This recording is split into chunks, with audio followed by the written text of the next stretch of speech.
Hey friends, glad to see you here. So today, very casual thing going on, but I am going to finally tackle this. So I think I've mentioned this before. This was my grandma's sewing machine. So she passed away in May, and I brought this home. Well, first we put it in storage for a little while, and then I brought it home a few months later, I think like this fall. It was before the snow came. We wanted to get it in here, and I haven't used it since. So part of it is like intimidation, because I have to like, you know, get it all set up and everything. But the other part of it is emotional.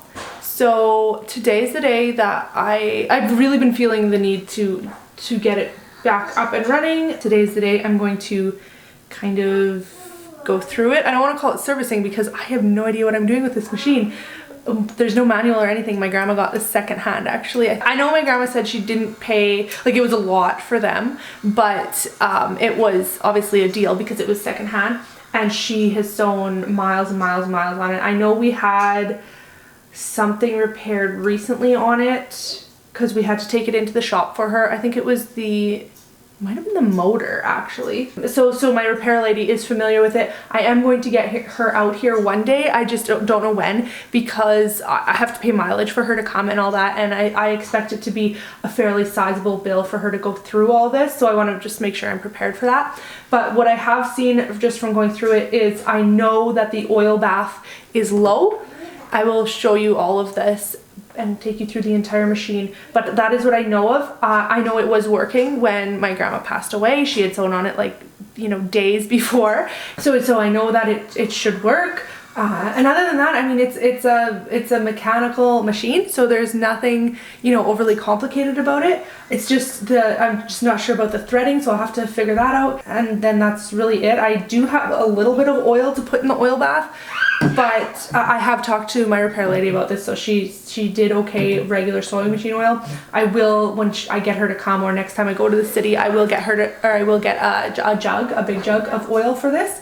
Again, I'll show you that in a minute because it's not like your average domestic sewing machine in there. That's a little bit of the backstory, but it is a Brother industrial machine, and it's called a Rubinstein. I know it is special needles because I have had to purchase them for her before several times, and so I do know that it uses a special needle. Oh, here's the serial number. So it's DB2-B735-5. So I will see what I can find on the internet. But if anybody has this machine or you know anything about this machine, let me know, because I am more than interested to learn about it. And I guess the purpose of this machine is obviously for a nosy to see what it's all about. Even an industrial, this is my first industrial machine. But also just if you have this machine or you're looking at this machine, to kind of see the parts and how things work, because that's always pretty interesting if you're into like mechanics and things like that. I guess I'll show you like the oil bath, and it's also really dirty. Oh, did I mention that? The oil, when we brought it in here to get it into the truck and then up our stairs and everything, we had to tip it further than I would like. It was very stressful for me, but oil spilled out like everywhere all through my house. Thank goodness it's only, you know, I don't know what, we're here like 15-20 feet through the door up to here. That told me that obviously I was leaking lots of oil, so then I made sure I checked the oil bath, and yes, it is low. I think in tipping it, we also did a little bit of damage to the cleanliness of the machine, so I know there's a lot of fluff and stuff everywhere, so I'm gonna grab a rag and get it out as much as I can. Ideally I would like take out all the oil, but I think I'm just gonna scoop out what I can of the fluff and then add this in, and then try and get it threaded, and I can show you how it works. And I'll give you kind of an overview. The only thing, oh, you can see, the knee lift here has been broken for a while. So when the repair lady comes, I am gonna get her to fix that, because that's something that I'm like really looking forward to having. Yeah, anyway, let's just get to it.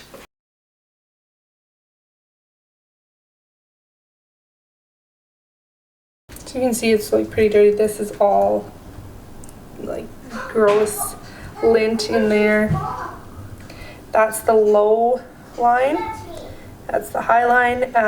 We're right about there, right around that brother line, so pretty low. And yeah, you can see like there's fluff in there, all in here. This is the wick. Oops, this is the wick to get it, you know, the oil up into the machine. There's also the oil pump. So yeah, I just want to kind of get all the fluff cleaned out of here and then add some oil back in. Okay, so I'm just about to show you how to wind the bobbin. I had to Google this because there was like, I'm like, there's no spoke here. I don't know how to wind a bobbin. But I wanted to mention a challenge that's going on Instagram for Black History Month. So it is, I think it's hashtag BHM pattern designers, and I will definitely like put all the information down in the description box. But basically what you do is you choose a Black pattern designer, one of their designs, sew it up and post about it, and make sure you do the right tagging and all of that, and you're entered in the challenge. I think there's prizes. I don't know, you know, a lot about that, but I do know that there is a challenge to celebrate Black History Month and the amazingly talented Black pattern designers that we have. If you don't follow me on Instagram, or maybe you missed it, I did a series of, well, I guess it was a series of posts, and I also did a reel that highlighted all the Black pattern designers that I could find. So I will figure out how to link that too, or maybe I'll do a highlight and then link that, and that can give you some inspiration. Actually, no, you know what I'm going to do? I'm going to link each designer in my description box. There we go. That's what I will do if you're looking for some inspiration and want to join this challenge. It's a fun one, it's a good one, and I have been working on what I am making, and it's maybe not what you would expect, but you'll see it soon enough. Anyway, let's wind this bobbin. So the bobbin winder is actually here, this part. So you saw that I have my thread up in the thread spool holder there. Now I'm gonna come down with it, put it through this eye here, and I hope I'm doing this right, around the back of this tension disc, making sure I'm getting in there. What I love about this is that you can like, you don't have to unthread the sewing machine. So it's in there. Make sure it's like right in there when you do this. And then you're going to, yeah, I think just then wind it around here. So I want it, I'm gonna have it back first. So you can see how it, like, that's engaged. This is disengaged. So I'm gonna put it in there. It's like tight on there. So I'm gonna wrap this around few times to get it like secure. Then I'm going to push this forward, and now I'm going to turn on the machine, which is just a switch down here. You'll see it in a minute. And once it warms up, then I'm going to push the pedal. Okay, oh, it kicked itself back. I guess maybe it's, oh, okay, so I guess it was full. Now I'm going to shut it off. The other thing when you're winding the bobbin was to make sure that there's nothing in the needle, so no threads through the needle, and nothing in the way here, because the needle does go up and down when the bobbin threader is engaged. The machine is off. Just waiting for it to wind down. I'm going to clip that thread off and insert it into the case. Alright, now it's time to thread the top, and I will link everything that I watched in the description box. So I'm going up through the bottom, and then through the bottom again, then through the tension disc and down, and then these holes I'm going, I think it's up. Yeah, up from the bottom and up from the, on the first hole, there's 3 holes here. I'm going first hole, and then I'm going to go with the third hole. So we're going to miss that middle hole, come up there. Okay, so now we're going through here, around the tension disc and all the way up so it catches in that spring. Now we're going to pull back down so that spring comes down, and loop it into here. So now from here, I'm going up through this, the take up lever, and down. And I'm gonna go through here. And then there's a loop down here. Okay, so I just realized you couldn't see anything that I was doing down here. So from that take up arm, we came down through here, and then down through this little windy thing. You can like go loop it around the thread from the back. You don't have to go like right through that. Then there's this hole here, and then through the needle left to right, as per a video I watched, and then I got the bobbin up. Okay, so we're in business. Here, let me show this off. I think it's gonna work. It should work. Shouldn't be any reason for it not to. I have some cotton muslin here. I'm gonna run through. I'm gonna fire this up and sew, but I'm gonna not have you guys listen because it's really loud. I might let you hear it for a little bit just to hear what it, you know, what it sounds like.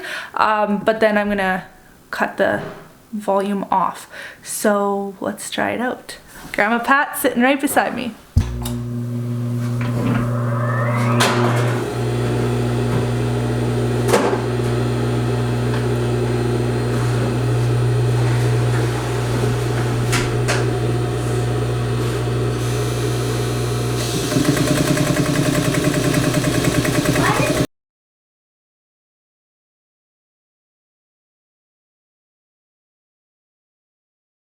It's the next day. Yeah, so I was using the machine. It was working, I think, pretty good. The only thing is the needle is so big. It's a size 19? Yeah, 120/19. So like for this cotton muslin, it's just too big. But other than that, the stitches look good. And I had it actually looped wrong in the tension disc. So once I got that figured out, it was even much better. So I'm gonna have to talk to the repair lady or order some needles online that fit in this machine that are smaller. This will be good for like denim and canvas, things like that. But for most of my sewing, I would like probably a size like 90 instead of 120. So I will have to look into that. But yeah, I'm gonna now take you through the machine and everything I know about it. And that's gonna be the end of this video. So let's check it out. Okay, so up here we have the thread holder. I'm not sure if this is standard or if it was like an aftermarket thing, but this one holds 2 spools of thread. Thread goes up through there and then comes down, and we already talked about the threading process, but this is where I had mentioned I had it not through the disc. So there's the disc and the thread is through there now, but I actually had it like wrapped around underneath on like under the bottom there. So that was causing some problems, but I got that figured out. So basically it acts like a regular sewing machine in a lot of ways. You know, the thread comes down from the top, goes through the needle, the bobbin comes up through the bottom, and it stitches. But we'll get to the differences soon. I do just want to kind of go through the machine and then show you, you know, I'll point out the similarities and differences as we go. So this is the stitch dial here. Obviously not in like pristine order, but still pretty good for the age of this machine. This is where we back stitch actually, so that's kind of different. This just is showing the model number and the needle that's needed. This, I don't know what it's for. Now I have one of these on my serger too that I don't know what it's for. So if you know, I think it might be like presser foot pressure, but let me know if you know. I'm not really sure what this guard is for here over in front of the needle arm, take-up lever, sorry, but there is a guard there which is different. A lot of the older sewing machines have this style of threading where they have this tension disc exposed here and then it goes up into the take-up lever. A lot of the modern ones, this is all kind of hidden away. A lot of times it'll be at the top where you kind of loop through. And then the needle plate is all very similar. This does open. I opened it with my pliers you know, as far as I know, the reason I would open this is to be able to see when I'm putting the bobbin in. Yeah, you can't really see that right now, but that's where you put the bobbin in, is down there. You can see my finger. So if you need to be able to see, then that's good for that. Oh, and really quick, I forgot, right back here is the presser foot lifter. Yeah, I don't really know what this is for, but I know there are some like oiling points up top here. Again, I'm gonna have my repair lady come fairly soon, and she'll kind of just show me everything I need to know, and I can maybe even do an updated video if I learn some stuff. This up here, now I'm assuming it's something to do with oil. However, I don't know what it is or what it's for, and would like to know that. I could, I guess, look up the manual. I should do that. If I do that and I find it, I will link it in the description box. So that's kind of the machine. You'll notice if you skipped ahead and you didn't watch me thread the bobbin, you're like, where do I thread the bobbin? It's actually over here. So this is the bobbin winder. So you would bring your thread down through this tension disc, and then you pop your bobbin on here and wind it by pushing this forward, turning on the machine, pressing the pedal, and then winding it. Again, if you missed, the needle does go up and down when you're winding, so you want to make sure there is nothing under there or needle's going to break or anything like that. So then this is the surface, the work surface. You can see it's quite large, which I love. It has a ruler on it, which is, I mean, I guess it would be handy for a lot of things. I don't know how much I will use it, but it's there. The surface of this is in quite good condition. I don't know if it has been refinished or if it is original. It's green, which I probably wouldn't choose, but it's in, you know, really good condition, so I have no need to replace it, so I will be leaving it as is. Here's the power switch on off, and when you turn it on, it does need to kind of like wind up, and then when you turn it off, it does need to wind down. So that is normal. Don't be alarmed if that, you hit the off button and you're like, why isn't it stopping? Something's still running. That is normal. So then down here is the motor. I can't say much about the motor other than my husband has worked on it once. When my grandma owned it, he had to adjust something in here. I can't even remember what it was, but he did work on it a little bit. And then this is the knee lift, which I have said before is it's not connected. So I'll have my husband look at it, but I'm also gonna have the repair lady come and maybe she can fix it if my husband can't. So then the motor connects down to the foot pedal down there. It's nice and big.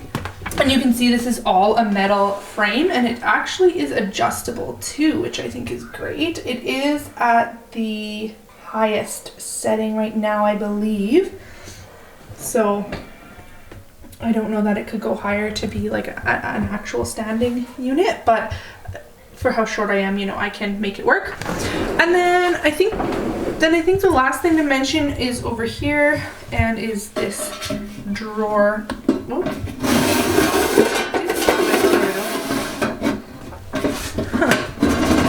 Something must be bent in there. As nice as it did. So a nice big drawer there to put, needles and scissors and whatever else it is. Oh, and then my grandma had this lamp clipped on there, so I just kept it. I don't know if I'll use it. I have ample lighting in this room, so it's probably not an issue. But yeah, so that's the machine. It just plugs into a regular wall outlet. Doesn't take any special power like a stove or a dryer or anything like that. It's just a regular domestic house plug. So that's the end of this video. Thank you for sticking with me till the end. I know it wasn't that interesting for anybody who's not interested, but I do appreciate your views and I appreciate you staying right till the end. So if you do want to see more machine videos, because Lord knows I have more machines, definitely leave me a comment and a thumbs up, and I can look into doing that for you. Thanks so much again, and don't forget to hit that subscribe button if you want to catch the next video. I will see you there. Bye!